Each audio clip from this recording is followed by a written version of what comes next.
G'day, what's happening, mate? What's happening? What are you looking at? What's going on here? What's going on here? Well, we're just answering questions for people again, on Facebook. They're asking questions like, can I put bigger tyres on before I get a lift? So we're going to go through all the possibilities there and answer those questions. Can you put on bigger tyres without a lift? And we're going to include things like, why would you put bigger tyres on? Because at the end of the day, this is the right size tyre for the vehicle, 265, 65, 17, as listed by the manufacturer. Give you a couple of examples. So we'll call that that's about a 31-inch tyre. Now, it depends what make and what tyre it is, because nowhere in 265, 65, 17 does it tell you the specifications, how wide the tread is, what the overall diameter of the tyre is. It gives you a bit of a guide, those measurements, but not all tyres are the same. So the answer to the question is, well, it depends what tyres you're putting on there. If someone says, can I put 265 70 17s on before I get a lift, or can I put them on with a lift, or whatever, it varies what tyres, okay? They can be wider, narrower, a little bit bigger or smaller. Now, generally, yes, you can put 265 70s on going up from 65s without a lift, but what you've got to consider is, and I warn you, if you're going to a suspension place that says, yeah, you need a lift, or we can put 33s with a lift, or whatever, the fact of the matter is, the tyres, the suspension still needs to fully compress upwards that way. Suspension travel, the wheel goes down, the wheel goes up. This wheel needs to still go all the way up till it fully compresses and hits the bump stop. So it doesn't matter how high the car is, okay? The gap this way between the mud flap and the back of the tyre and the front to your bull bar, to your bumper bar, whatever it is, it doesn't change with a lift.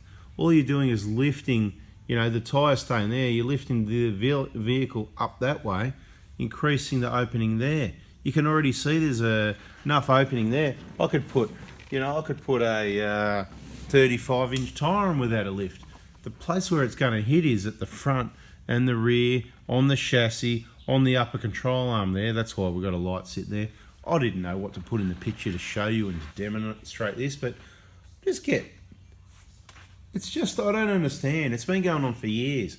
On Facebook, the same question. Can I put bigger tyres on without a lift? Or what's the biggest tyres I can put on? I'm sure everyone's sick of it, I'm sure a few people having a laugh now, but I just saw it again, and you know what? I want to help this guy. I want to go, look, So this is the video for him and for anyone else. And you know how it works, guys. When I see the questions, you don't want to use the search function, I use it for you. So I go and search my channel. Can I put bigger tyres on? What's the biggest tyres? What's the best size tyres? Whatever the question is, that's what I search. There's the results. I pick the best one, copy, and then paste, mate. There it is, bada bing. So this is the deal, right? In all seriousness, bigger tyres make the engine work harder. It's like gearing the vehicle up. They're already only a 4-cylinder in a pretty big car, particularly if you go the 1GD. It's only 2755cc. Quite gutless, the little thing in the big truck, especially if you're going to modify it, make it heavier, make it more like a brick with bull bars and bigger tyres and roof racks and light bars and spotty and all the gear that goes on that make it more like a brick and heavier, right? So you're going to want every newton meter of power or torque and every kilowatt you can get. The last thing you're really going to want to do to gain yourself, 10 mil of clearance at the bottom there, because it's about, bigger, it's about an inch, so about 20, 25 mil. So half of that, about 10 mil, 10 or 12 mil.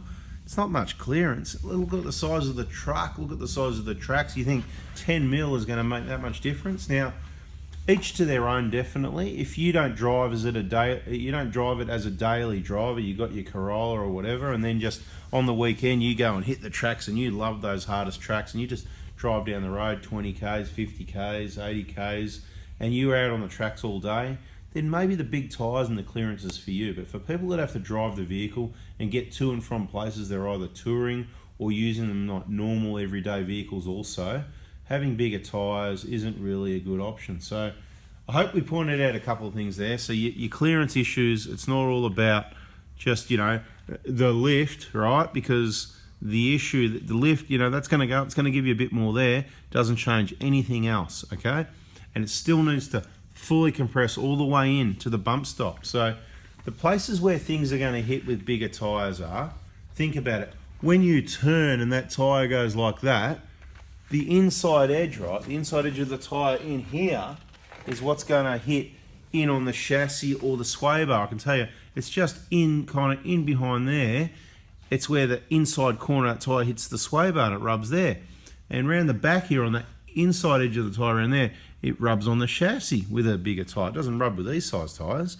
And it doesn't matter whether you got a lift or not. If you put a lift on it, it's not going to make any difference, right? So when you say, that's why it's a video. See how much information there is? When you say, can I put bigger tyres on, or can I go up to 265/70s, 70 series, right, to put it simple, from 265/65, I need to get tyres, before I get suspension. Well, you can, but they're going to rub just as much, more or less, with or without a lift. So yes, you can. But if you don't want tyres rubbing, no, you can't. A tyre's meant to rub? I don't think so. Is that legal and roadworthy?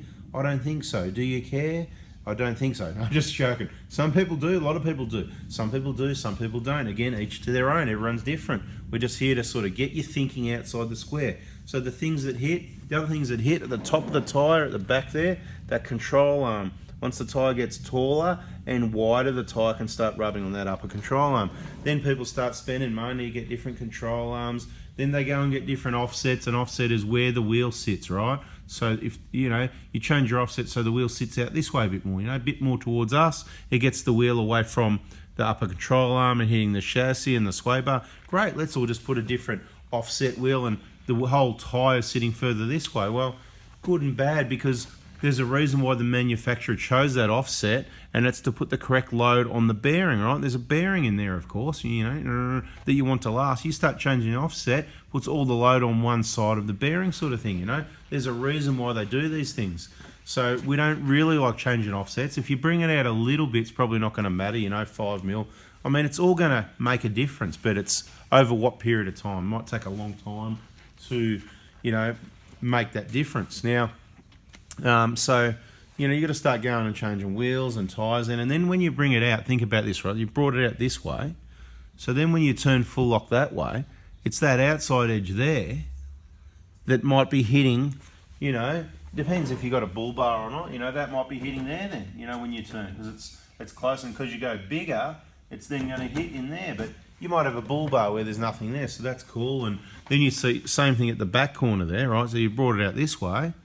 But of course, that's brought the outside edges high. So when you turn that way, the outside edge can hit on the mud flap. So then you see people chopping out their mud flaps. So the idea is, guys, don't do it. You know what I mean? That's why I made the video. I try and explain things.